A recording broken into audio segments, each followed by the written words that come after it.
se revoit quand même. Plus de flammes dans tes yeux que des larmes.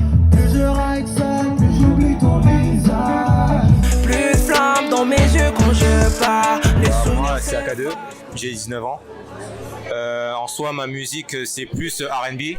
En soi je fais tout, je suis beatmaker de base, mais maintenant je commence à chanter. Et en soi c'est plus dans le love. Donc mes artistes je m'inspire de Bryson Tyler, Chris Brown, Take, Franglish, etc. Et en soi c'est que ça en fait. Donc voilà. Du coup moi c'est Yaz du Motel 87. Donc je suis un duo avec Snow. Et on a commencé la musique activement ça fait 2 ans. Et je dirais que la musique qu'on voudrait faire serait une musique un peu inspirée de la vibe de Toronto, du Canada et des États-Unis.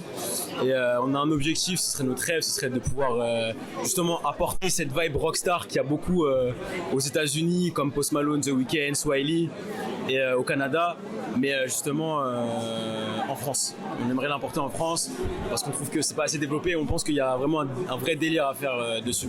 Moi c'est Anya, j'ai 22 ans. Du coup moi ma musique on se ressemble assez avec AK2. On est grave R&B, soul, des trucs un peu ricains aussi. On aime bien tout ce qui est les années 90, Cher, Chris Brown, tu vois les clips dans la pluie, tout ça et tout. On aime bien ça. Et voilà, en général c'est ça ouais. Yo, salut, moi c'est Tizi. Comment on peut introduire ça? Ma musique, pour parler de ma musique, je dirais que c'est un peu comme un livre, tu vois. C'est un livre que tu vas lire, sur laquel il y aura une histoire qui va commencer sur un point A et finir sur un point B. J'aime beaucoup mettre des images sur ce que je raconte ou autre, tu vois. Je parle beaucoup d'amour, je vais pas me le mentir, tu vois. Mais à côté de ça, c'est plus des choses personnelles, tu vois. Je raconte beaucoup plus mon vécu qu'autre chose, tu vois. Salut, moi c'est Siméon Datrack sur les réseaux. Ça fait 1 an et demi, 2 ans que je prod. Et j'ai produit 4 sons sur la tape avec Levis. Et je décrirais ma musique comme un truc assez technique en même temps dans les drums, mais j'hésite pas à aller chercher des textures aussi un peu partout.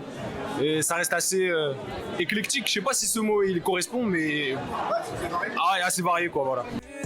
Dans mes yeux quand je pars, les souvenirs. Levis, c'est un pote qui me l'a envoyé genre 2 heures avant la fermeture des candidatures.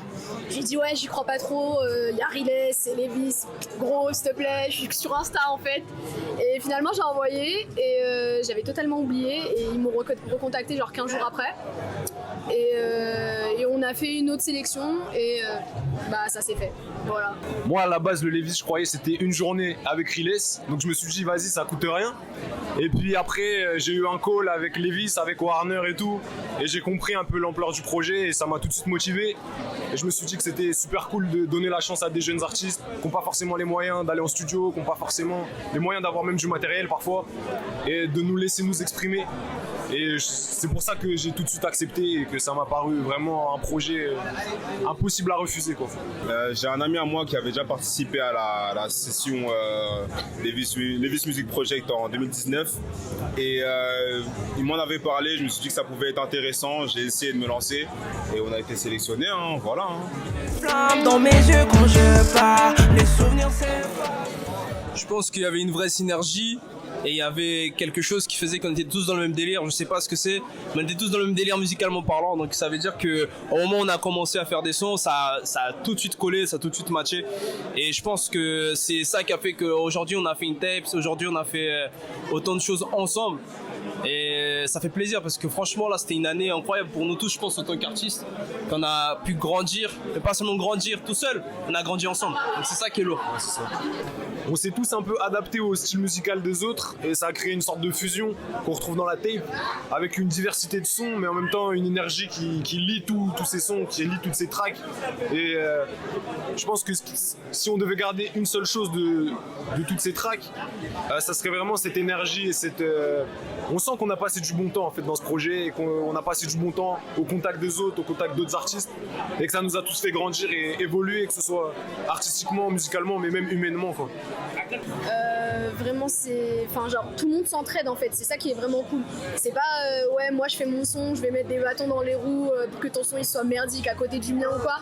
C'est vraiment en mode je fais pas partie de ce son mais j'ai vu que t'aurais pu faire cette vibe là, bah je vais te la donner, je vais te donner cet armo etc. Enfin, genre c'est ça qui est cool, c'est l'entraide en fait. Genre y a pas de j'ai envie d'être meilleur que les autres ou quoi, c'est vraiment ouais y a pas de compétition en fait, c'est ça le truc. C'est tout le monde pense au bien de l'équipe en fait. Du coup c'est pour ça que ça a grave bien marché en fait. Dans mes yeux quand je pars, les souvenirs c'est... Ah, franchement, non, là, je pourrais pas départager, mais le premier son, ouais, je dirais Bad Mood. Je trouve que ce son-là, il est vraiment incroyable, genre en concert. De rien, monsieur. Sinon, ce son-là, vraiment en concert, il est juste incroyable. C'est vraiment un son qui donne la pêche, qui vraiment donne envie de turn up et de faire des pogos. Et moi, c'est vraiment ce genre de son que je kiffe. Et après, le deuxième son, je dirais que c'est Plus de flammes. Du coup, avec moi, Snow, et Rai et White Mars à la prod. Je trouve que ce son-là, il est vraiment incroyable et on a vraiment bossé comme des dingues. Moi, personnellement, pour moi, mon son préféré, je dirais même que j'en ai deux, c'est les deux distances. Les deux distances, au niveau de la production, au niveau du son amené, ça innove, c'est nouveau et c'est bien travaillé, tu vois. Donc, c'est mes sons préférés. Après, pour moi, voilà. Comme Simon il avait dit, moi en vrai Retroland c'est mon son préféré parce que je trouve qu'il y a vraiment une énergie, il y a vraiment quelque chose qui se dégage vraiment de dansant, de été, c'est vraiment un son qui me parle de fou. Bon les gars, vous êtes pas dessus, hein. Désolé, hein, je rigole. Moi mon morceau préféré c'est Bad Mood. C'est un peu le son qu'on pull up tout le temps au studio quand on était ensemble. Moi j'ai produit dessus avec AK2, il y a Bafo Golgi dessus. C'est un gros banger et c'est un son pour faire la fête, voilà. Mais avec vous, vous savez que Retroland, hein, on a fait Retroland avec eux aussi qui est très très très sale. Je dirais déjà No Love. Moi, j'étais surpris de la prod. Je dirais aussi Echo. Parce que je t'avoue que vraiment la collaboration entre les deux Rouennais là, vraiment ça m'a réellement surpris. C'est les produits qui cachent. Ah ouais, de ouf. Et troisième son, bon, petit coup de cœur. C'est pas pour me la péter, mais je dirais O aussi quand même. Donc voilà quoi. Et Bad Mood. Toute la mixtape. Ouais, toute la mixtape. Vraiment, je t'ai dit, je t'aime toute la mixtape. Donc voilà. Flamme dans mes yeux quand je